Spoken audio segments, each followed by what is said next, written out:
Cada tarde usted se siente informado.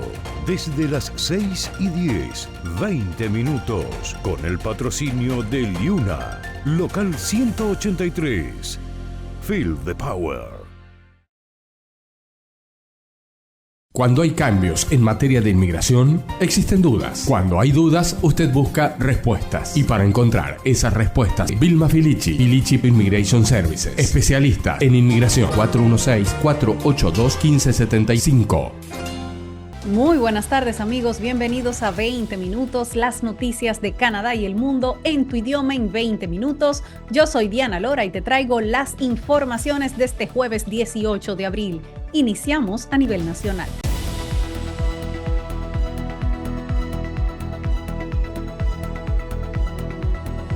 Ante el salto que dieron los combustibles, Ford dice que lo que están haciendo las compañías petroleras es repugnante. Doug Ford criticó duramente a las compañías de combustible por el sorprendente aumento de la gasolina registrado anoche en el área metropolitana de Toronto, calificando este incremento como inaceptable y repugnante. Los analistas atribuyen el aumento al cambio anual de la gasolina de invierno a la de verano.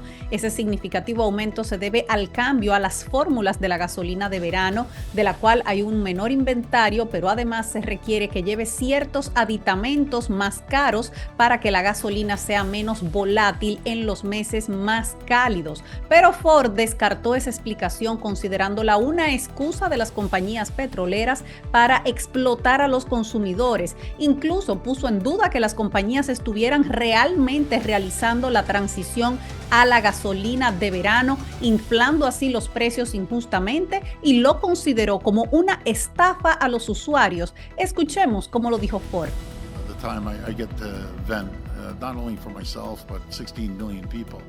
Este es el momento en que puedo desahogarme, no solo por mí mismo, sino también por 16 millones de personas. Si salías anoche y te tenías que quedar sentado durante 20 minutos en una fila para conseguir gasolina, eso es inaceptable. A donde quiera que fuera, el precio era de alrededor de $1,59. Te despiertas esta mañana y es de 1,80. Es absolutamente repugnante.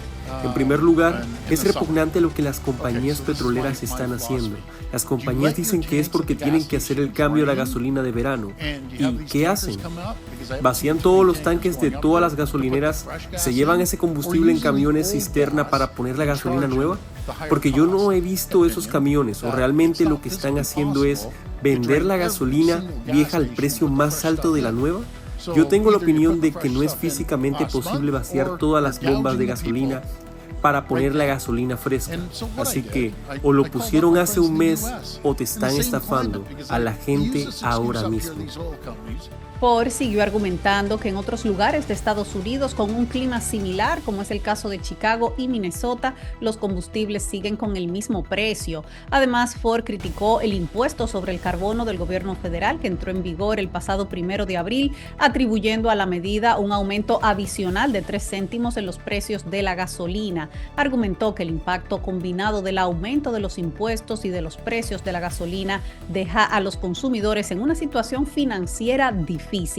Y a propósito de este tema, ante el aumento de la gasolina, le preguntaron a la ministra de Finanzas, Chrystia Freeland, si el gobierno se estaba planteando dejar sin efecto o disminuir el impuesto sobre el carbono, y vamos a escuchar cuál fue su respuesta.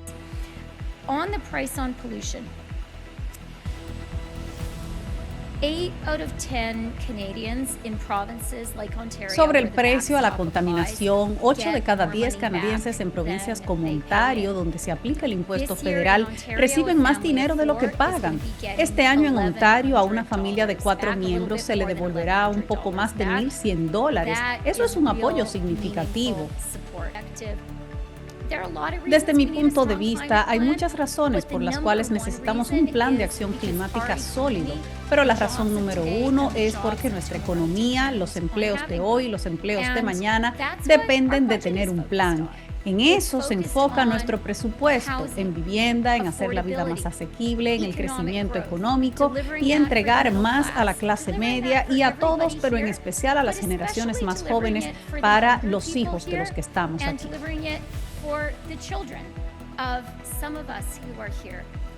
O sea, que no habrá disminución del impuesto. Pasando a otro tema, aprueban incrementar las multas por parqueo en Toronto. Los concejales de la ciudad de Toronto votaron a favor de aumentar las multas por más de 100 infracciones de estacionamiento. Durante la reunión del miércoles, el Consejo Municipal debatió un informe del personal que proponía aumentar los montos de las multas por 125 infracciones relacionadas con estacionarse o detenerse. La concejal Jennifer McKelvey, presidenta del Comité de Infraestructura y Medio Ambiente, fue quien propuso una moción para revisar algunos de los montos de las multas. Por ejemplo, la multa por estacionarse en carriles de bicicletas aumentará de $150 a $200, mientras que no pagar la tarifa requerida en las máquinas de estacionamiento pasará de $30 a $50. Los aumentos aprobados entrarán en vigor el próximo 1 de agosto, ténganlo en cuenta.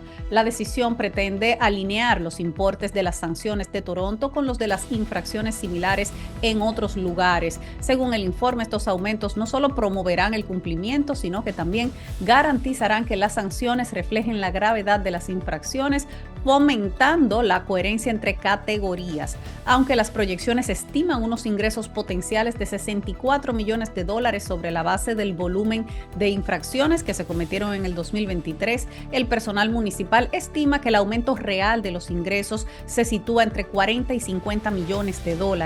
Esta medida subraya el compromiso de la ciudad con la mejora de la seguridad vial y el fomento de las prácticas responsables, así lo dijo el Consejo, así que tengan muy en cuenta dónde se estacionan. Y en otro orden, prohíben el uso de las bufandas keffiyeh en el Parlamento de Ontario.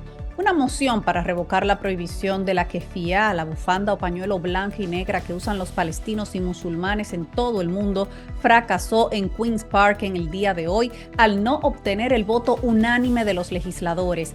Ayer el Premier Ford le pidió al presidente de la Cámara de Representantes, Ted Arnott, que revocara la prohibición del pañuelo por considerarla una medida divisiva, y lo mismo había solicitado Marit Stiles, la líder del NDP, que le había escrito previamente a Arnott el pasado 12 de abril, indicando que a los miembros de su grupo se les había pedido que se quitaran la prenda mientras estaban en el edificio. En una carta dirigida a Stiles con fecha del 16 de abril, Arnott respondió diciendo que después de una extensa investigación concluyó que el uso de keffiyeh en este momento en nuestra asamblea tiene claramente la intención de ser una declaración política. Sin embargo, dijo que si una moción para permitir el uso de la prenda recibía el consentimiento unánime, pues aceptaría la decisión. En una moción presentada en el día de hoy, Stiles dijo: busco el consentimiento unánime para que esta Cámara reconozca que la keffiyeh es una prenda de vestir culturalmente significativa para muchos miembros de las comunidades palestina, musulmana y árabe de Ontario, y no debe considerarse una expresión de un mensaje político, ni tampoco un accesorio que probablemente cause desorden, y por lo tanto debería permitirse su uso en la Cámara. Ford apoyó que la medida fuera revocada en una conferencia de prensa esta mañana antes de que se conociera la moción. Esto fue lo que dijo Ford. Vemos la división que está ocurriendo ahora mismo. No es saludable y esto solo dividirá aún más a la comunidad. Así que defiendo llevarlo a la legislatura y espero que el presidente cambie de parecer. La líder liberal Bonnie Crombie también ha pedido a Arnott que revoque esa decisión, pero la moción fracasó al no lograr el voto unánime. Desde las filas conservadoras se escucharon voces disidentes al momento de la votación. En febrero, Arnott envió un recordatorio a los parlamentarios recordándole las normas de decoro que deben cumplirse en la Cámara y sobre el uso de accesorios que expresan un mensaje político o pueden causar desorden, aunque no se mencionó este pañuelo, la keffiyeh, en ninguna forma de manera explícita.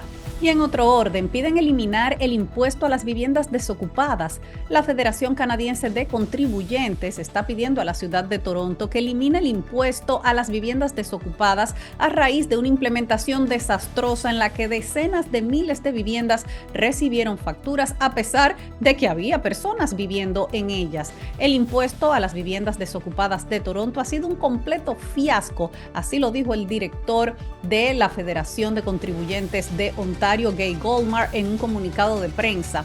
Los contribuyentes en en todos los rincones de la ciudad han recibido por error enormes facturas de impuestos y es hora de reconocer que un impuesto a las viviendas desocupadas no es la respuesta a los problemas de asequibilidad de la vivienda en Toronto. Mientras que alrededor de 11,000 propietarios tuvieron que pagar el impuesto el año pasado, la ciudad envió este año 167,346 avisos a los propietarios diciéndoles que tenían que pagar. El programa comenzó el año pasado y muchas de las personas que recibieron la factura este año dijeron que no sabían que tenían que completar una declaración todos los años. Aproximadamente 108,000 de esos cargos ya han sido revocados. La alcaldesa Olivia Chow dijo el miércoles que la persona que diseñó el programa ya no está trabajando en la ciudad, fue cancelado. Chow reconoció que el programa ha sido un completo desastre, pero dijo que quería trabajar para solucionarlo en lugar de eliminarlo por completo. Dijo que el programa está destinado a ayudar a garantizar que las casas no sean simplemente compradas por inversionistas o especuladores y que se dejen inactivas mientras hay una crisis inmobiliaria en toda la ciudad. Vamos a hacer una brevísima pausa y al volver nos vamos al plano internacional. Cada tarde usted se siente informado. Desde las 6:10, 20 minutos, con el patrocinio de Liuna, local 183. Feel the power.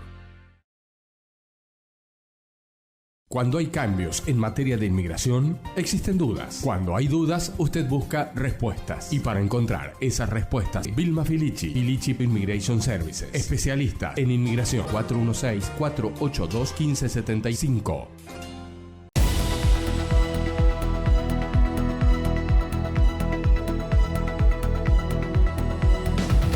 Estados Unidos revoca el alivio de las sanciones al petróleo venezolano. Estados Unidos suspendió el alivio de sanciones que le permitía a compañías internacionales operar con el petróleo y gas de Venezuela, argumentando que el gobierno de Nicolás Maduro mantiene un patrón continuo de acoso y represión contra la disidencia y que se están incumpliendo los acuerdos de Barbados para que existan unas elecciones libres y justas en Venezuela. La Voz de América tiene el reporte. La Casa Blanca anunció que las compañías que quieran hacer negocios con el petróleo y el gas de Venezuela deberán solicitar licencias individualmente, que luego serán evaluadas caso por caso. Funcionarios de la administración Biden detallaron que la suspensión de la llamada Licencia 44 no afectará autorizaciones emitidas anteriormente. Con esta decisión, Venezuela tendrá restricciones para hacer nuevos contratos con empresas de Europa y Estados Unidos y deberá recurrir a vender petróleo barato en Asia. Lo cual conlleva una venta al 25%, 20% menos del valor que está de mercado, aparte de un costo de flete mucho mayor. La Casa Blanca destacó que la revocatoria de la licencia no debe verse como una decisión final, pues esperan que Venezuela celebre elecciones competitivas y para lograrlo, argumentan, continuarán conversando con todos los actores políticos. La medida, sin embargo, impactará las proyecciones económicas del país sudamericano. Algunos analistas han considerado que la economía venezolana puede crecer entre 5 y 10% este año, pero eso sería un país con flexibilización de sanciones. Un país donde nuevamente vuelva a estar sancionado, posiblemente no crezca más allá de 1%, un 2% como mucho. Días atrás, el presidente Nicolás Maduro calificó la sanción al sector energético venezolano como colonialista. ¿Por qué es colonialista? Porque Estados Unidos pretende monitorear, controlar y tutorear la industria petrolera de Venezuela. Entonces ellos pretenden que Venezuela viva de licencias que ellos dan. Ya antes de las sanciones, la generación de crudo en Venezuela comenzó a bajar y hoy representa menos del 1% de la producción mundial, según el Instituto de Energía con sede en Londres. Adriana Núñez Rabascal, Voz de América, Caracas. A propósito de este tema, Petro propone un plebiscito en Venezuela. El presidente de Colombia, Gustavo Petro, propuso al gobierno y a la oposición de Venezuela celebrar un plebiscito que garantice un pacto democrático y certezas para el sector que pierda las elecciones presidenciales del próximo 28 de julio. En una conferencia de prensa junto a su par brasileño Lula da Silva, tras una reunión en Bogotá, Petro anunció la propuesta de esta manera. Hemos hablado también de Venezuela hoy es noticia y le transmití al presidente Lula una propuesta que fue transmitida al presidente Maduro, a la oposición, que está siendo discutida, aún sin un desenlace concreto, pero que tiene que ver con una posibilidad de plebiscito en las elecciones que se avecinan, que garantice un pacto democrático, que garantice para cualquiera que pierda en esas justas electorales certeza y seguridad sobre su vida, sobre sus derechos, sobre las garantías políticas que cualquier ser humano debe tener en su respecto. La reunión de ambos presidentes de izquierda sucede cuando su vecino, Venezuela, avanza en un proceso electoral en el que el presidente Nicolás Maduro busca su tercer mandato en medio de denuncias de sectores opositores de bloqueos para competir en las urnas. El miércoles, Estados Unidos volvió a imponer sanciones al petróleo de Venezuela después de que Maduro incumpliera esos acuerdos electorales. Petro, que no ofreció más detalles sobre su propuesta de plebiscito, se reunió la semana pasada en Caracas con el presidente Nicolás Maduro y con el principal candidato de la oposición en alusión a Manuel Rosales, según confirmó después su canciller Luis Gilberto Murillo, que además aclaró que nunca han desconocido al sector que representa la líder opositora María Corina Machado. Y en otra información, López Obrador promete ayudar a Jorge Glass. En su rueda de prensa matutina en el día de hoy, el presidente de México, Andrés Manuel López Obrador, prometió protección al ex vicepresidente de Ecuador, Jorge Glass. Glass, quien se encuentra detenido en Ecuador, envió una carta para pedir ayuda al mandatario mexicano, al colombiano Gustavo Petro y al brasileño Lula da Silva. López Obrador dijo que la Secretaría de Relaciones Exteriores va a establecer comunicación con la Cancillería en Brasil, con la Cancillería en Bolivia y con otros países para cuidar de la salud de Glass y resolver su protección y su derecho de asilo. Así lo dijo él esta mañana en esa rueda de prensa. La carta de Glass fue leída en la rueda de prensa por una periodista y está fechada 15 de abril. En ella, el ex vicepresidente asegura que está en la peor prisión de Ecuador y que se encuentra en huelga de hambre. El presidente López Obrador dijo que en la CELAC se discutió la posibilidad de que Glass sea regresado a la embajada mexicana o que se le dé un salvoconducto para que pueda ir a México, pero agregó que aún si se resuelve la situación de Glass, eso no va a detener la denuncia de México ante la Corte Internacional de Justicia contra Ecuador por violación a su embajada. Ya para finalizar, vamos a ver lo que nos espera mañana en el clima en las principales ciudades del país.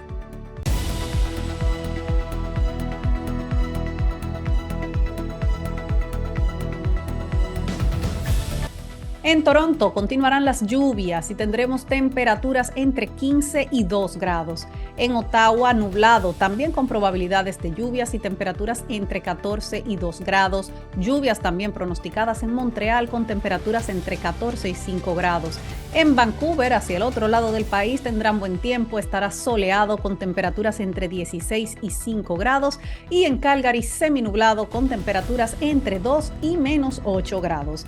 Hasta aquí las informaciones de hoy. Gracias por acompañarnos en 20 minutos. Recuerden ustedes que desde las 5 de la mañana arranca Hola Toronto en la programación de Ondas FM. A las 5 de la tarde, ¿Qué onda? A las 6:10 aquí la cita obligatoria en 20 minutos. Pero también los esperamos el sábado corrido toda la mañana hasta el mediodía en Despierta TO y en Sábado para Todos. Ahí los esperamos, Fabián Merlo y Diana Lora, una servidora. Hasta entonces.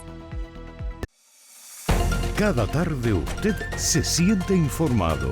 Desde las 6:10, 20 minutos, con el patrocinio de Liuna, local 183. Feel the power. Cuando hay cambios en materia de inmigración, existen dudas. Cuando hay dudas, usted busca respuestas. Y para encontrar esas respuestas, Vilma Filici, Filici Immigration Services, especialista en inmigración, 416-482-1575.